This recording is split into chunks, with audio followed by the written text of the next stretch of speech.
Petit aparté dans cette vidéo-là, en fait, c'est une vidéo que j'avais tournée il y a déjà longtemps de cela et j'avais pas vraiment envie de la recommencer, donc du coup, je la poste quand même. Mais comme tu pourras le constater, je n'ai pas tout à fait la même intonation de voix. Et bah écoute, je suis assez contente parce qu'au moins je vois les efforts qui payent par rapport au fait que je m'applique à être une meilleure personne chaque jour, donc en étant plus douce également. Donc Je voilà. ne sais pas quel âge tu as, mais en tout cas, pour le moment, on va commencer à parler des jeunes qui habitent chez leurs parents, chez leurs tantes, chez leur grand-mère, grand-père. Tu vois, les jeunes qui vont au collège, au lycée et tout ça.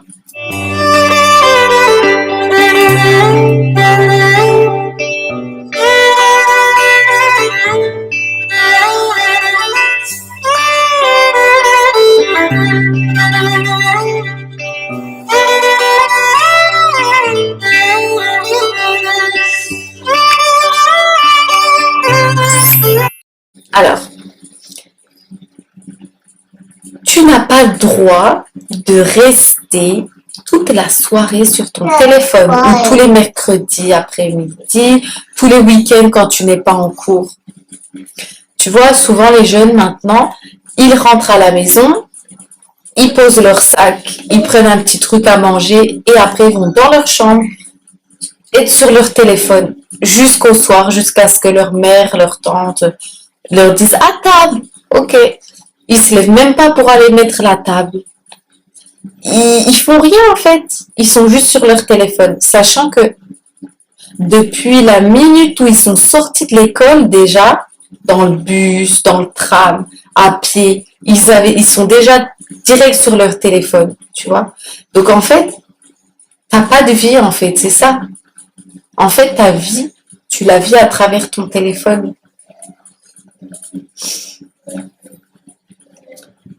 Non, mais parce que il est où le moment où tu prends le temps pour toi, pour respirer, décompresser, regarder un peu ce qui se passe, s'occuper de la maison, parce que c'est pas parce que toi tu es à l'école que tu dois pas t'occuper de la maison aussi, parce que tu vis dans cette maison.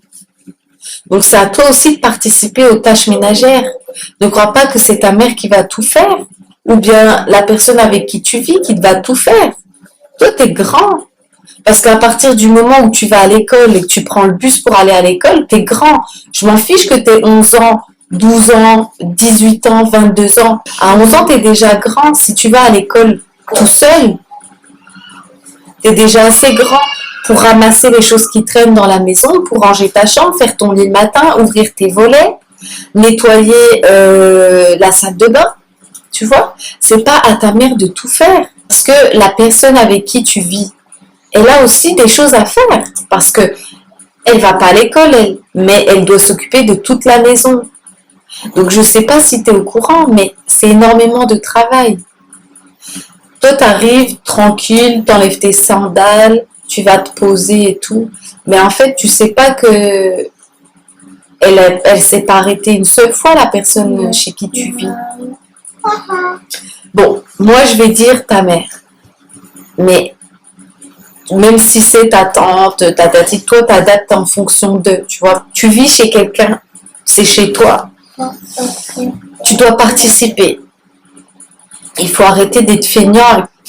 Il faut prendre le temps de parler avec sa famille. Il n'y a pas qu'au moment des repas. Si tu as un jardin, s'il faut arroser les fleurs, on va arroser le jardin pour soulager ta mère. Sortir les poubelles si c'est le jour. Qu'est-ce que tu peux faire d'autre? Passer un coup d'aspirateur. Si tu vois que c'est un petit peu sale, tu passes un petit coup d'aspi. Du linge dehors. Non, c'est pas tu vois du linge dehors, c'est il faut quand même penser, ah, il y a peut-être du linge dehors. Je vais me déplacer, je vais aller voir, est-ce qu'il y a du linge dehors? Ah oui, je vais plier le linge et le mettre dans chaque chambre et tout ça. Comme ça, ta mère, elle n'aura pas à le faire parce que ta mère, elle a déjà tout à s'occuper, c'est énormément de travail. Non, mais puis, t'as pas mal à la main de tout le temps avoir ton téléphone dans la main. Sincèrement, il faut faire des choses réelles. Parce que être sur Internet, sur Instagram et tout ça. Franchement, tu vis pas en fait. Tu imagines ta vie, mais c'est pas ta vie. Donc, il faut vraiment qu'on arrête. Je sais, c'est pas facile, hein. Franchement, c'est pas facile parce que ça a l'air tellement cool. Tout est toujours plus beau sur les réseaux, sur les photos et tout. Ça fait rêver, ça donne envie. Parfois, ça peut motiver aussi. Mais il faut arrêter de vivre notre vie à travers ça. Il faut qu'on crée notre vie. Je trouve qu'on perd déjà énormément de temps à aller à l'école pendant des heures et des heures, toute la journée de 8h à 17h. Tu t'ennuies la vie à aller à l'école. Mais alors si en plus de ça, quand tu rentres, tu fous rien, c'est pas possible. Franchement, non. C'est pas possible, c'est une perte de temps énorme. Donc il faut que tu fasses quelque chose parce que en plus tu as tes devoirs à faire. Ça c'est déjà pénible aussi. Mais au-delà de ça, déjà, tu peux t'occuper de toi, t'occuper un peu de la maison, mais faire des choses pour ton avenir. Travailler déjà pour ton avenir et puis ta vie dans l'au-delà aussi. Parce que, comme tu le sais, ici, on va parler de Dieu, on va parler de là et tout ça. Donc, tu dois travailler sur toi, sur ta personne, pour devenir une meilleure personne, pour t'enrichir intérieurement. Donc, tu peux choisir un livre et puis le lire. Tu peux méditer sur la parole de Dieu. Tu as de quoi faire. Sur des personnalités importantes telles que les prophètes ou bien les imams, les descendants de la maison de la prophétie. Tu peux, si tu es intéressé par la naturopathie, tu as acheté des bouquins dessus. Lis, apprends des choses, teste, tu vois. Teste des remèdes, quand ta soeur elle a mal quelque part, tu testes ça, tu fais ça. Il y a plein de choses à faire, mais il faut les faire dans le monde physique, tu vois. Il faut toucher les choses, les faire, les sentir, les goûter. Il faut arrêter de vivre à travers notre écran. Parce que tout ça, c'est virtuel, c'est pas réel. Certes, c'est réel pour certaines personnes, mais toi qui es derrière ton écran, tu ne vis pas. Tu ne vis pas la chose. Alors, vis-la. Donc du coup, c'est ça le message. Le message, c'est, tu peux te détendre un peu, être sur ton téléphone pendant 1 heure, allez. Mais après, stop. Tu vas pas rester là jusqu'à 10h du soir sur ton téléphone à parler avec tes copains, copines, à commenter des vidéos ou te prendre en snap ou en photo pour montrer aux autres pour nourrir ton ego. Tout ça, ça sert à quoi au final? Est-ce que ça te fait cheminer vers Dieu? Alors attention, comme toujours, tu peux toujours utiliser ce matériel, donc je parle ordinateur, tablette et téléphone, à bon escient. Tu peux toujours regarder des contenus très intéressants et enrichissants. Dans ce cas-là, vas-y. Et puis même, faut pas rester trop longtemps sur les écrans. 1h30, 2 heures, mais après, stop. Après, il faut vraiment faire des choses réelles. Donc, fais attention, s'il te plaît. Et mets-toi des limites. Il faut être discipliné. Tu t'accordes un temps. Voilà, de telle heure à telle heure, je me détends un peu, je vais faire mes petits trucs sur les réseaux et tout, voilà. Mais après, à la limite, tu peux même te mettre un réveil. Après, j'arrête, je pose mon téléphone, je vais le charger et je vais préparer mes affaires pour demain. Je prends le temps juste de me retrouver avec moi-même, penser un petit peu à qu'est-ce qui s'est passé aujourd'hui dans ma journée, qu'est-ce que Dieu a voulu m'enseigner aujourd'hui. Après, discuter avec ta famille, savoir comment eux ils vont et tout ça, ça va de soi. Mais pense à ce que tu aimerais faire de ta vie. Et puis essaie de créer petit à petit des choses. C'est pas parce que tu es à l'école que tu peux rien faire. Parce que là, tu n'es pas sorti si tu penses ça. Parce qu'il y en a, ils vont à l'école jusqu'à 22, 23 ans. Non, tu vis déjà avant l'école. Tu vis pendant l'école. Bien sûr, tu vis après l'école. Mais n'attends pas d'arrêter tes études pour commencer à créer ton avenir. Parce que c'est pas que les diplômes qui vont créer ton avenir. Tu peux très bien créer ton avenir sans les diplômes.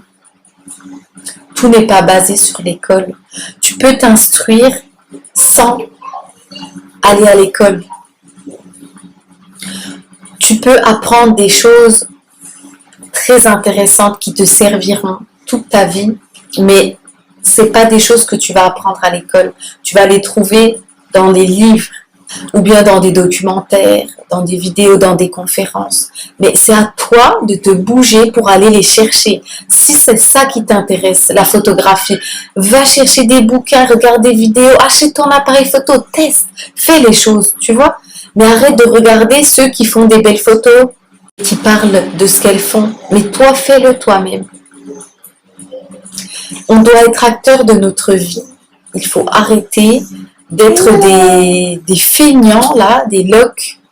Je sors de l'école, je fais 2-3 bricoles et puis je me fous dans mon lit et je me pose dans ma chambre et j'en sors plus jusqu'à temps qu'on doit manger. Je prends ma douche, je retourne me coucher. Mais je dors même pas en fait, je suis sur mon téléphone jusqu'à minuit. Il faut arrêter ça. Compte sur toi, fais des efforts. Dieu est témoin de ce que tu fais. Et bien sûr, tu vas pas faire ça pour que ta mère soit fière de toi, bien paraître devant les autres. C'est pour toi que tu le fais. C'est pour Dieu que tu le fais. Prends du temps pour devenir meilleur et pour cheminer vers Dieu. Apprendre à le connaître. Apprendre à comprendre ses préceptes, ses lois qu'il nous a envoyées. Si on arrive à écouter ce qu'il a dit et puis faire ce qu'il nous a prescrit, on pourra avoir du succès dans notre vie. À nous de le mettre en pratique. Donc lâche ton téléphone et puis fais ce que tu as à faire. À bientôt si Dieu le veut.